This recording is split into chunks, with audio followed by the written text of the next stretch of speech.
What's good, y'all? It's your guy Bendu. So I wanted to cover this video that I'm about to play for y'all in a minute. It's a segment from Fox and Friends, I believe, but I originally saw it on Secular Talk, like he just did a video about it and everything. But I just find it amazing how, Fox News, and not even just Fox News, but conservatives like make this argument against people, basically to shit on people in the most vulnerable situations like homelessness, people without health care, low wage workers and shit like that. Like any opportunity. And I don't like for the most part, like every average day people, because the pundits and shit that do it, like they're doing it on purpose. But your everyday person, I do feel like, the conservative background, like work hard and meritocracy this and meritocracy that, I don't think that comes from a malice place. You feel me? I don't think that comes from, somebody who's just trying to shit on people. I think it comes from them, seeing themselves in certain situations and pulling themselves out of it and basically taking that and applying it to everybody where, it's different strokes for different folks, bro. Like everybody don't, react the same to certain situations and everybody don't got the same situation as you. So that's where I feel like it doesn't come from a malice place, but it's unfortunate that a lot of people feel this way. So I'm going to go ahead and play this clip. And then afterwards, I'm going to comment on it. And then I got a couple clips to play for you guys, actually. So here we go. San Francisco's homeless camps are costing taxpayers $16 million. But they house less than 300 people. That means a tent in these so-called safe sleeping villages costs 2.5 times the median rent for a one-bedroom apartment in the city. How does that make sense? Our next guest lives in San Francisco and says the city needs to be held accountable for mismanaging the homeless epidemic. Community advocate Richie Greenberg joins us now. Richie, thanks for being here. When you look at the numbers, someone thought they had a good idea and thought they were helping some people, and then it turns into this. How do you get $16 million for 200 tents? Well, first of all, thank you for having me this morning. This is no surprise to us. It's indicative of complete and total fiscal financial mismanagement by our city council. That's the Board of Supervisors. And they vote on allocation of money. They bow down to these homeless advocates that are out there, homelessness outreach organizations and activists that fight for the money. And in one way, we can look at this as being the new industry, as a homelessness industry here. As tech is leaving, this is replacing it, this kind of madness. Well, here's some more of the madness as far as the cost breakdown. As I mentioned, $16 million, $16.1 million, 262 tents, $61,000 per tent per year, $5,000 per tent per month. You're talking about sort of the industry, the homelessness industry and lobby there. How do you get to $5,000 per tent per month? Who's approving that? Well, we have the Board of Supervisors again, and they're the ones that decide where the money goes, along with the mayor, London Breed. But it's a tent. It's a tent, it's a Richie. tent. It's a tent. I know that. It's a tent, but they're doing what they can to squeeze in the homeless that come here. And what we're finding out, it's really not anything new, but our mayor is finally waking up to the fact that a large percentage of those who are homeless on the streets here aren't even from San Francisco, and they've come here over the years specifically to take advantage of the liberal assistance that is being offered. And so in order to do that, they do something like this, is put tents around the city. I've seen multiple of these sites, that they so-called safe sleeping sites, and they're more like corrals. They put temporary fencing around an area. They put tarp over the fencing so you can't see in. And during the day, many of those who are homeless loiter. They come around outside into the neighborhoods, into the shopping areas, into the residential areas, and just hang around. Many of them get high or on drugs and pass out, and then they go back into their site. They go back into the tent. Yeah. The logical extent of liberal policies laid before you in San Francisco. Richie, thank you so much for speaking out. We appreciate it. Yeah, thank you for having me. So throughout that whole clip, like they just talk about the negatives of what San Francisco here is doing, and specifically here what San Francisco is doing. I don't agree, which is why I'm going to play a couple clips for you guys. But the whole point of me commenting on this is the whole time they offered no type of solutions or talked about any other policy points that other people are talking about, like the housing first model. So I'm going to go ahead, and this is the point where I was saying I'm going to play a couple different clips for you guys. So the first clip is it's kind of like a breakdown of what housing first is. The second clip is going to be kind of like a guide to like housing first. So kind of like a way of, what defines housing first. And then I just like spliced in like two like clips. So one is from the San Jose project, and another one is from the Bell Hotel. I believe it's in Winnipeg. I believe. So go ahead and check this out. I'm going to go ahead and play it first, and then I'll go ahead and close the video out after that.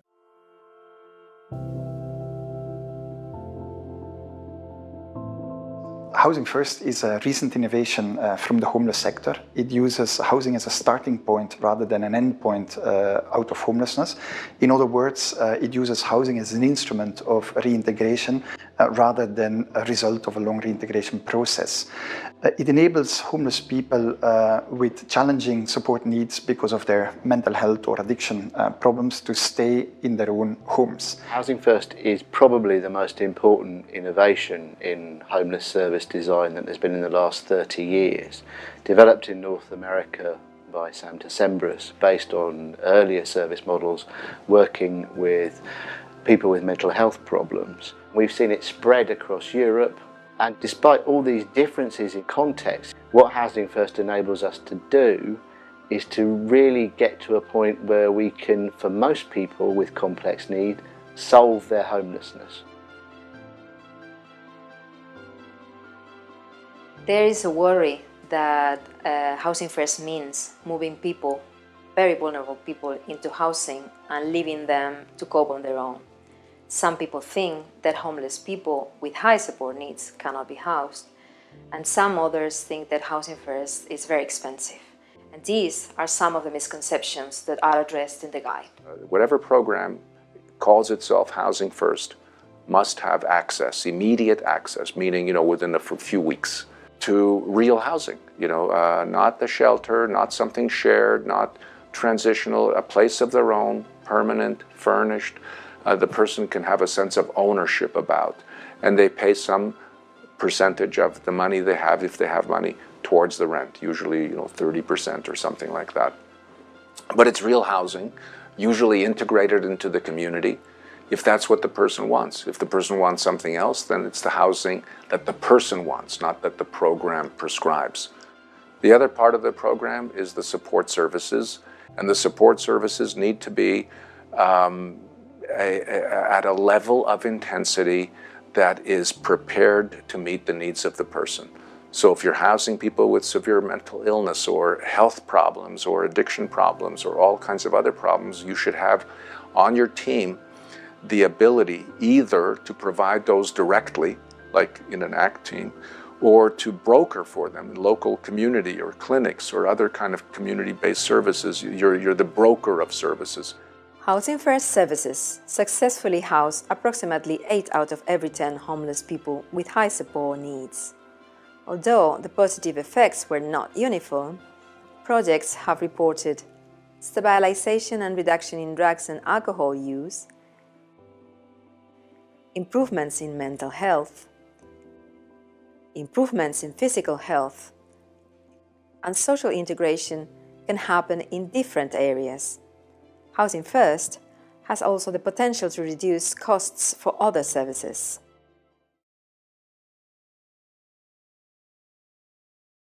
Housing First has 5 key principles. If you're not following the 5 principles, it's not Housing First. Principle number 1, immediate access to housing with no housing readiness conditions. Participants meet with the support team once per week, but housing is not dependent on psychiatric treatment, abstinence, or other readiness conditions. And when we say no housing readiness conditions, we mean none. Now, many participants stay housed in their first rental, but evictions happen. With the support team's help, it's an opportunity for learning, adjusting, and the immediate chance to try again. Research shows Housing First reduces emergency room visits, hospitalization, shelter use, detox services, and incarceration. There are no common indicators that predict who Housing First will and won't work for. So given its effectiveness, let's focus on Housing First, then let participants tell us the next step.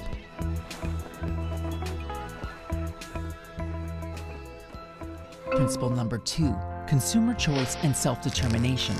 This principle highlights that participants want and can make productive change occur in their lives. But in order to thrive, meaningful housing options are a necessity, and research shows that a majority of participants prefer independent market housing throughout the city. Now, in order to foster learning and self-determination, it's important that the team support most choices participants make. Though the team can point out expectations, they should avoid overprotecting participants from learning opportunities. When choices have poor outcomes, a supported learning environment promotes more informed choices in the future, reducing long-term harm and increasing self-sustainability. Principle number 3, recovery orientation.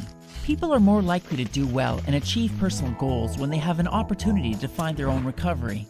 Housing First relies on supporting people as they work at their pace towards self-defined goals, whether it's treatment, returning to work, or reconnecting with family. The addition of peer workers on the support team addresses power dynamics, increases safety, and models hope for both participants and team members. Finally, by building, following, and reviewing strength-based recovery plans, the support team can spend less time managing crisis and more time on the steps that lead to the participants' goals for recovery. Principle number 4, individualized and person-driven supports. Now, support is meant to fit the participant, not the other way around. People are at the center of Housing First. Therefore, the support team provides appropriate team members, approach, and tools that help each individual with their goals. Whether that's grocery shopping, working, adopting a pet, finances, therapy, or engaging with new communities. By replacing complicated policies with flexible models and a can-do philosophy, the team helps participants reduce long-standing systemic barriers, thereby improving self-determination, choice, and quality of life. Principle number 5, social and community integration. Moving to a new area can be a hard experience for anyone and can make you feel pretty isolated and lonely. The Housing First team can help participants build community connections based on their specific needs and interests. The team also fosters community development by providing landlords and community members with education on Housing First, inclusion, and myth-busting negative stereotypes. And though supporting social and community integration may take time, it can go a long way in helping participants establish relationships and support networks within new communities.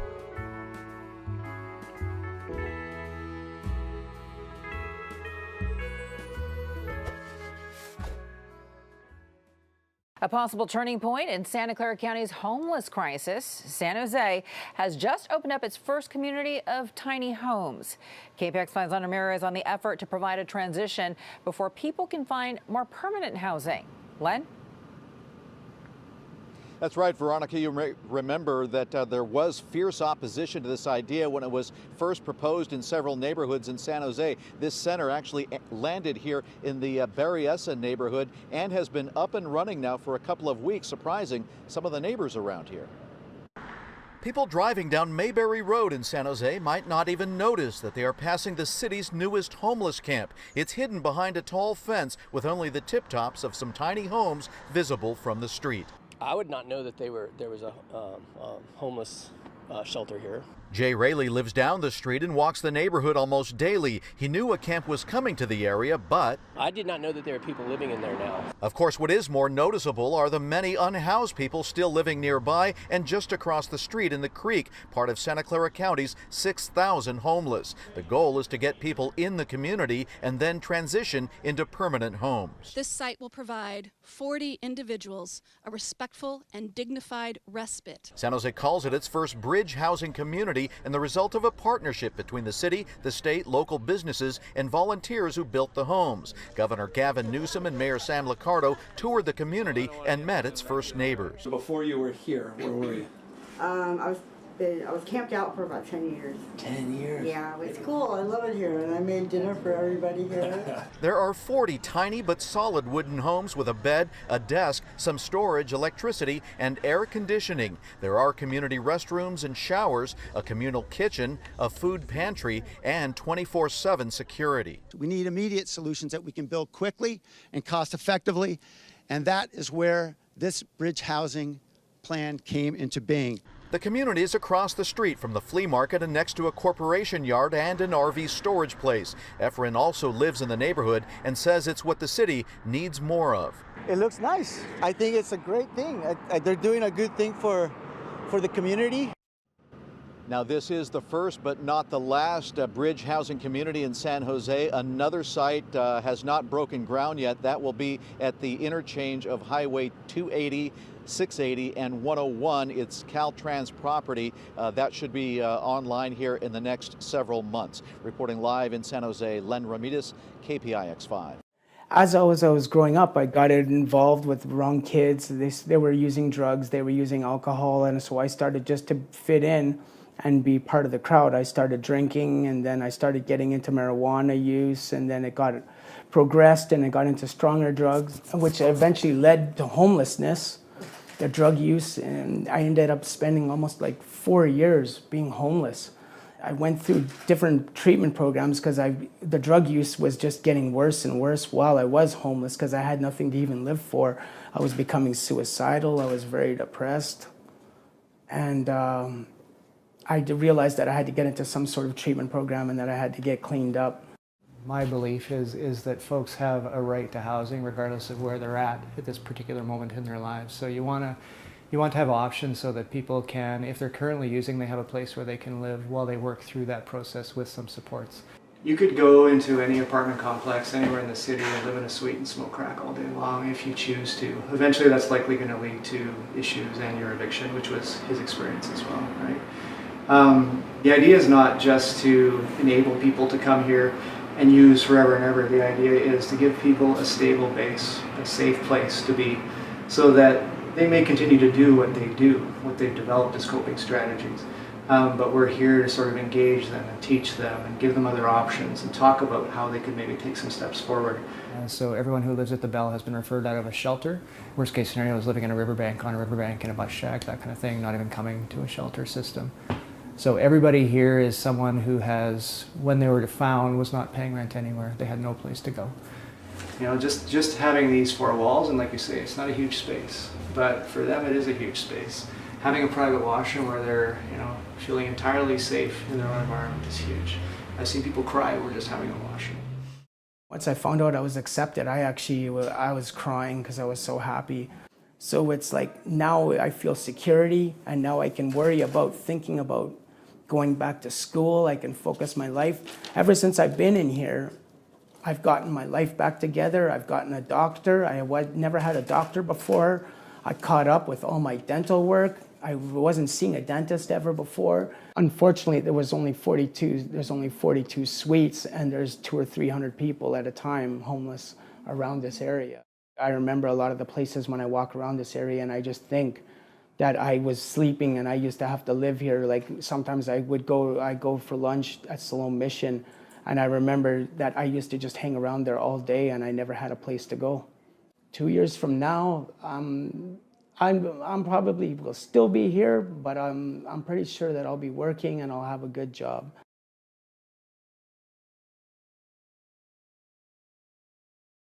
So as you can see, those are just some examples. Literally, if you go on YouTube or Google and just look up housing first model, you'll find like a whole bunch of things about it. I believe Graham Elwood did a video about it as well in the past too. That's how I first found about it, through Graham Elwood. So go search on his channel for that as well. But again, in that Fox News clip, they just completely shit on the homeless population.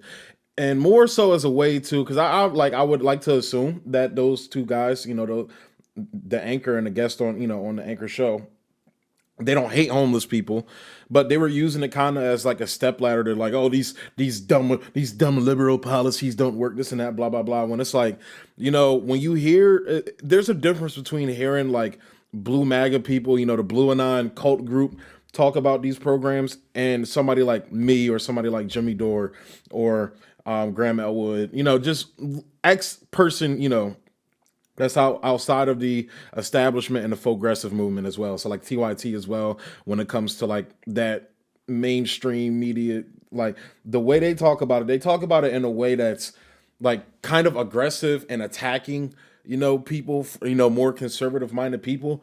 When you get somebody like Veal, or like I said, like Jimmy, that breaks down like our policy points and what we want to see, people, they may not always agree, but they don't come off basically saying fuck these libtards, this and that, and trying to flip the whole script back in a partisan way. Like Jimmy Dore got fucking Tucker Carlson to lobby for freeing Julian Assange.